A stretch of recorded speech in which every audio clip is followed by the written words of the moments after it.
Welcome to Generally AI, where today the topic is time to travel. And the first fun fact for today is about time zones, because we both had to travel to QCon San Francisco. And I was looking at the time zone database, because a couple of weeks ago we went back from summertime to wintertime. Yes. Where both your country and my country do this at a different point in time. Isn't that great? Yeah, but there are weirder things besides the fact that different continents change from summer to winter time at different moments in time. Mm-hmm. So I looked at the daylight saving time transitions, because most countries go back and forth 1 hour. Yeah. But there are two odd cases. One is the Troll station in Antarctica, which is a research station. They have a 2-hour jump. Oh. Yeah, and I assume I think it's a Norwegian research station, so I assume it's either to be in sync with Norwegian time or with other stations around them. Could be. But 6 people, they are creating an anomaly in the database. The other fun spot is Lord Howe Island, which puts the clock back and forth 30 minutes. Interesting. Where is that? I'm assuming somewhere around Australia. I don't know exactly where it is. Because there is an Australian time zone that's like 45 minutes off. Oh, I only found this one, which was 30 minutes. Maybe. Also, in this case, there's 382 people living there.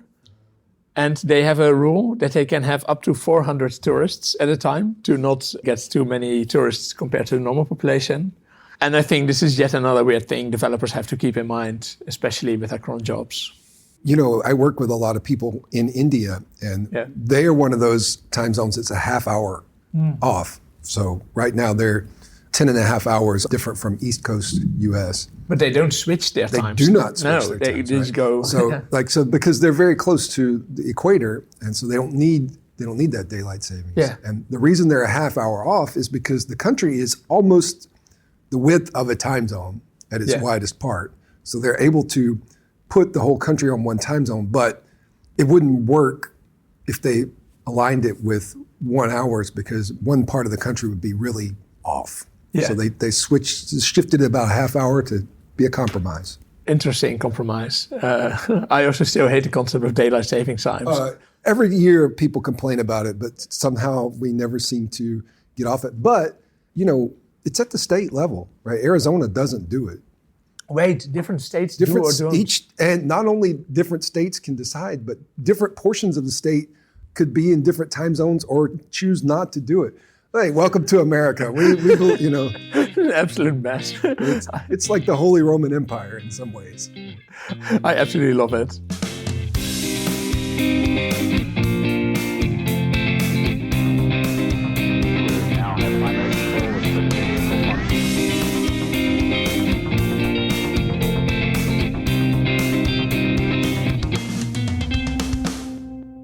Okay, welcome to Generally AI, an InfoQ podcast, where today the topic is time to travel. We are recording a special episode from QCon San Francisco. Yeah, I think you kind of buried that lead, but this is really exciting. It's my first one. Yeah. Anyways, my name is Roland Meertens. I'm joined by Anthony Elford. Welcome. Glad to be here. And we are meeting today for the first time in person. That's right. So that's You're a lot taller than I expected. Oh, you're also taller than I expected. Turns out it's a podcast recorded by 2 very tall guys. You didn't know that when listening to this. You would think my voice would be deeper. Yeah. Anyways, we both had to travel and change our clocks to get here. And this is why we are talking about software and machine learning topics which are either related to time or to traveling. That's right. I want to talk about 3 fun facts related to temporal misunderstandings in data science or machine learning. Oh, very cool.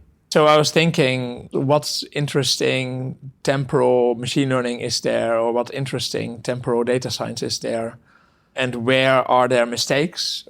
And I actually thought of 2 ones I know personally, and one I don't. I've never worked with. 2 mistakes you made personally, or 2 that you're familiar with? Well, one which influenced me in that I had to go around in a self-driving car to collect more data. So the first thing which I think is interesting is the Google Flu project. FLUE? FLU, so it's the flu. When you get sick, you get flu. Okay. And I mean, it is yet another project by Google which was retired. Okay. The long list, the honor roll. Yeah, well, so I think the idea was really good in that Google thought we can probably see patterns in flu data based on what people are searching in their favorite search engine. Seems reasonable.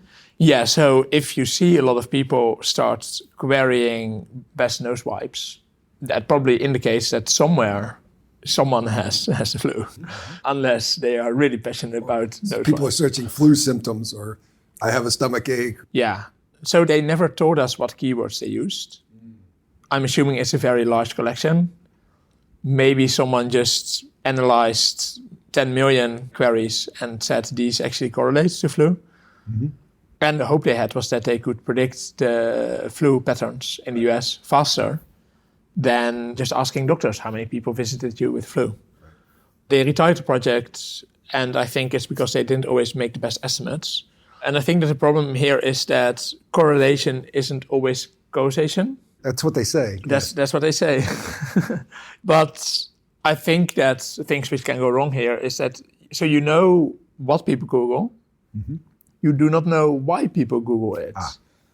So I think the biggest problem they had was that there was an off-season flu epidemic, which they didn't account for because it's just so different from the baseline.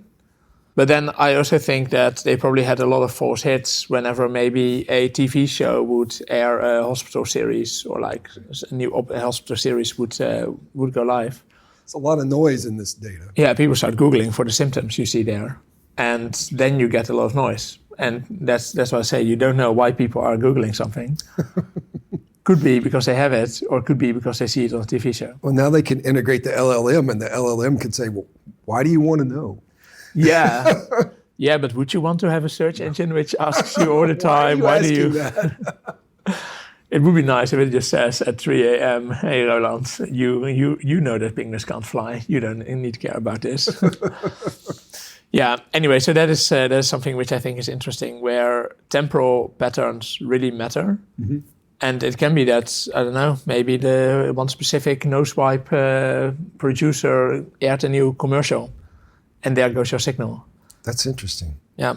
I was reading a couple of papers about this, and I think one of the articles had quite a good point where they said if they would have integrated all the data, so both search queries and actual signals from doctors, like actual lab results, right, they could have probably built a way better model. That makes sense. Yeah, but right now it was really a versus thing where they either wanted to have completely, one party is only going by lab results and thus has a 3-week delay, and the other party only goes by search queries.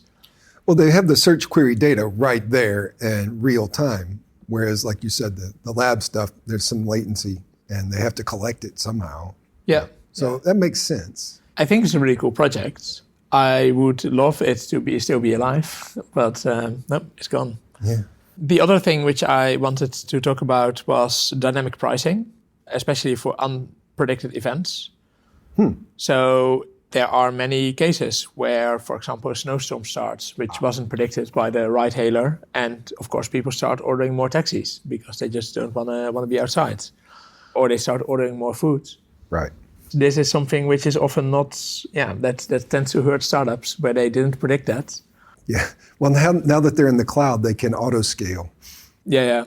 I do always think it's kind of interesting if there is some hurricane and you still see an Amazon delivery driver, like just your prediction for when the package will come. As someone who lives in the southern part of the U.S., the southeast, so we get both hurricanes and you have that behavior where people go and buy all the bottled water and generators. But when we get a threat of snow, people will go and buy up all the bread, milk, and eggs. The stores will just be out of those items. I don't know why. Nobody knows why. But it's something that happens.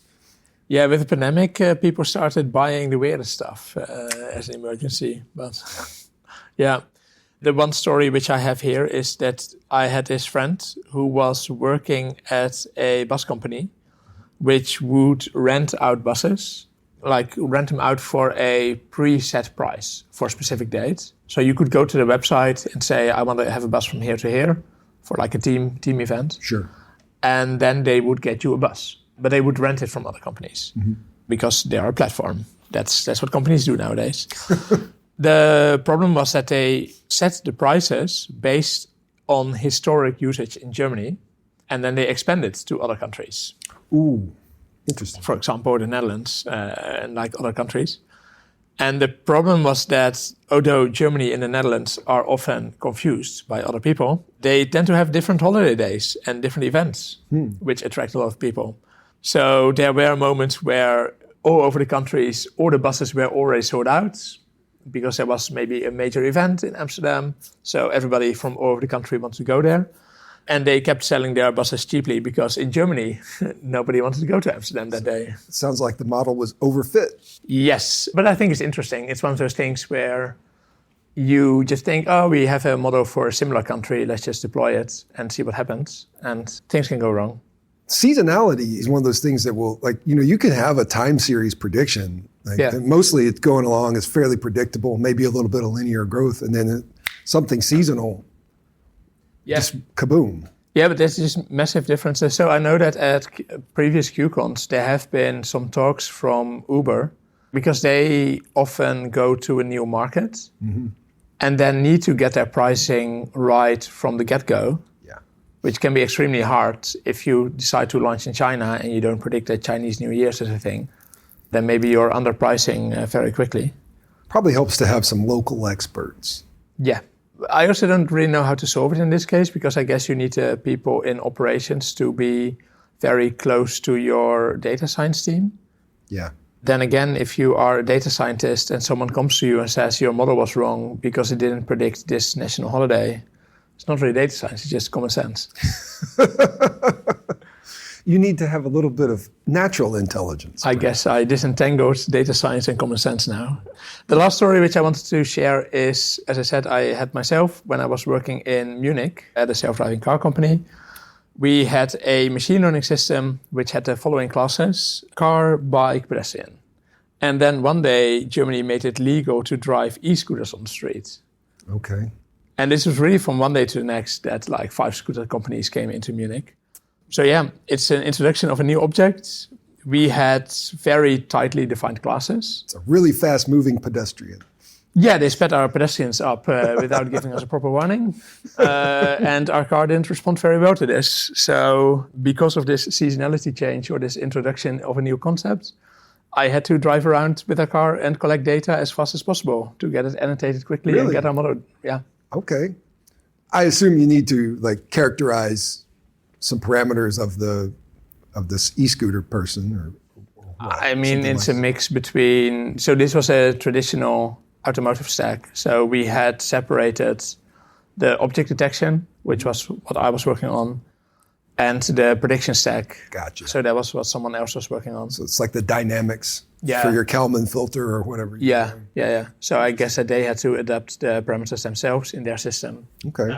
But yeah, it is fun when new objects get introduced. You have a very tightly defined system and you need to deal with them. That's interesting. Yeah. So did you have to, you break your enumeration now and you've added a new class, you got to retrain everything. Yeah, but generally if you're making all your objects very tight, then things keep breaking over time. Very often people decide that they want to have a new object annotated. But yeah, it can be interesting in terms of scalability and in terms of time.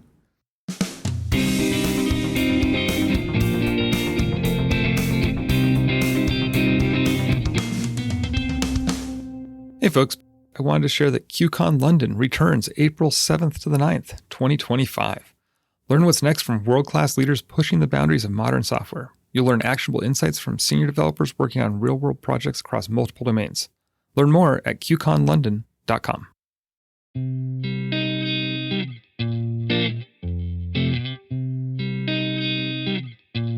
Hey, so we're back, and at the beginning of the show, we were talking about time zones.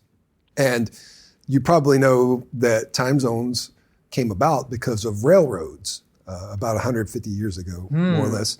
Because to make the trains run on time, or to appear to run on time, everyone has to agree what time it is. Yeah. So instead of setting your clock by the sun, now you set your clock the same as everyone else in your area. So I'm going to talk about railroads, but I'm going to tie that to San Francisco, which is where we are. We're actually here right at the very tip of San Francisco at Embarcadero near the the ferry terminal. But a little south of here, between Menlo Park and Palo Alto, there's a little private university you might have heard of. It's called Leland Stanford Junior University. I heard of something called Stanford. Yeah, its official name is Leland Stanford Junior University. Leland Stanford Sr. was the founder of the school. He named it for his son, who died very young. And the elder Stanford was the governor of California from 1862 to 1863. He's probably best known to history as one of the key investors of the Central Pacific Railroad. And this railroad is half of my story. The other half of the story is the Union Pacific Railroad. But it's really one story. The story of the first Transcontinental Railroad that joined California and the Pacific coast with the rest of the country. And by the way, there's an excellent book about this project, which I have relied on heavily. It's called Nothing Like It in the World by Stephen Ambrose. And the reason of that title is this was the first transcontinental railroad. Yeah. There was nothing else like it. Yeah. There were, of course, a lot of railroads. Anyway, the San Francisco connection, as you might guess, the western terminus of this railroad, it was not quite in San Francisco. It was across the bay in Oakland. Yeah. Close enough. Yeah. And the railroad was completed in 1869. And that was the first opportunity for passengers to make a contiguous rail journey from the East Coast of the U.S. to the West Coast. To almost West Coast. To the water. Yeah. To the bay. Yeah.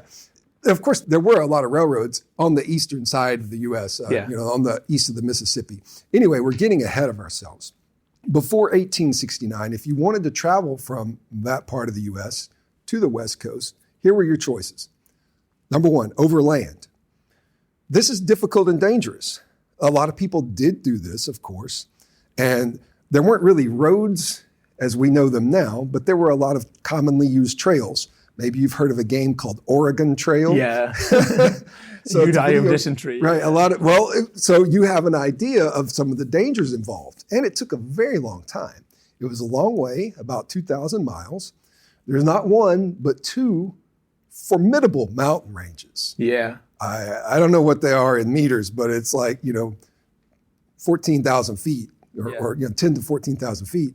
And in between them, there's a desert. Yeah. So there's a lot of opportunities for disaster.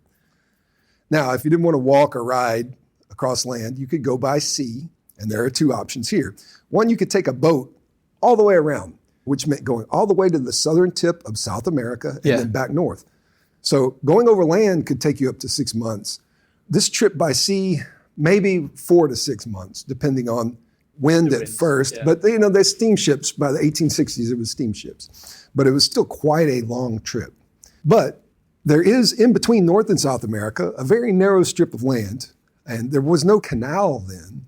But it was possible to take a boat to Panama or Nicaragua and then cross over to the other side and then get a ride on another boat.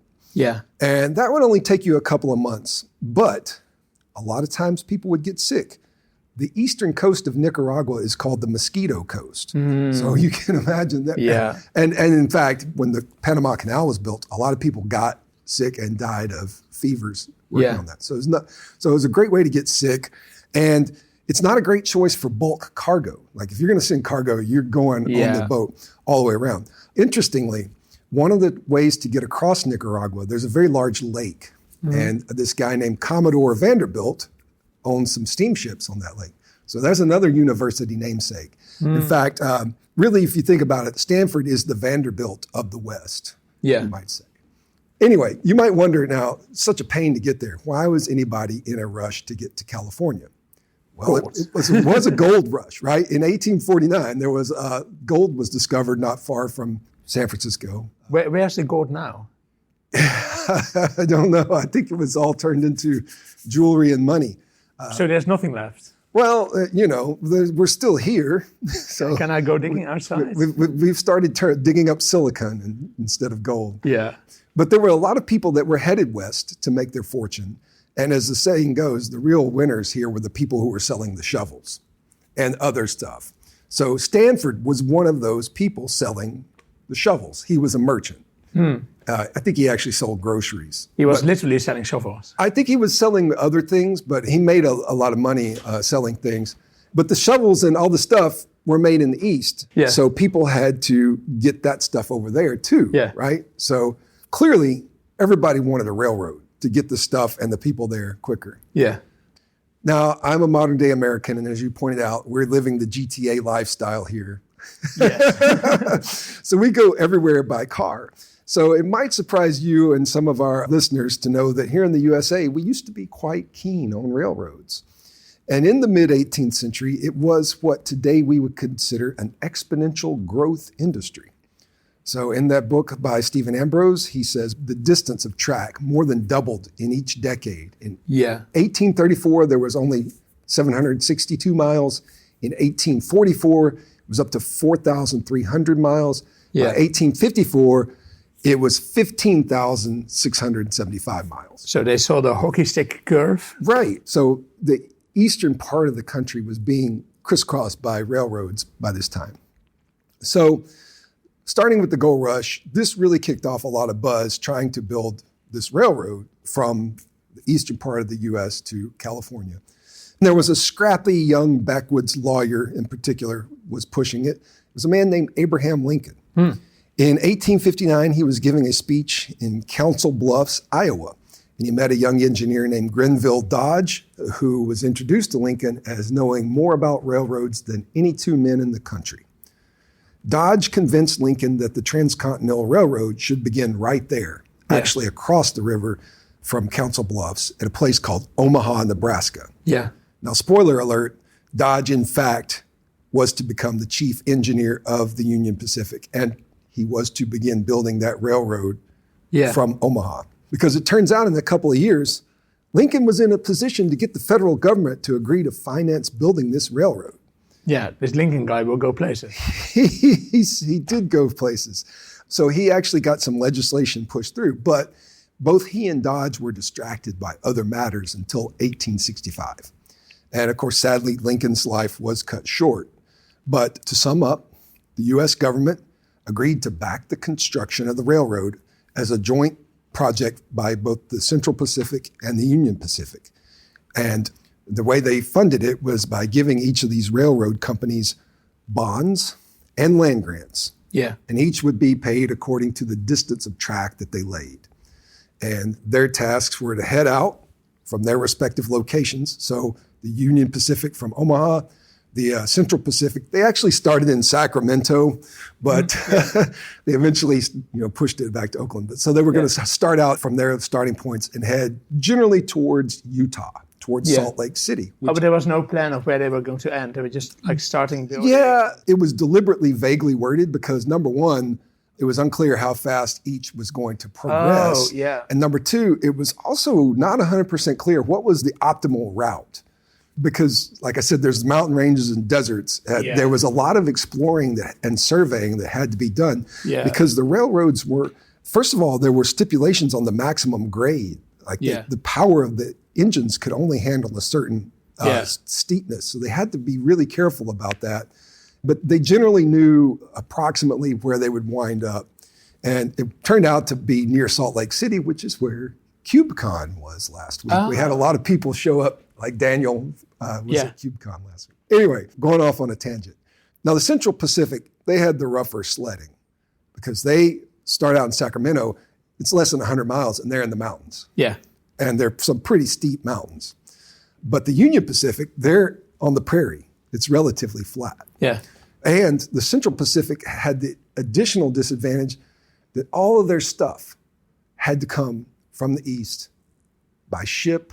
Yeah. All the rails, all the engines, all the tools, all the gunpowder. They used gunpowder to blow holes in the mountains to get through. Yeah. So you might wonder, what does this all have to do with a tech conference? So let's talk about that.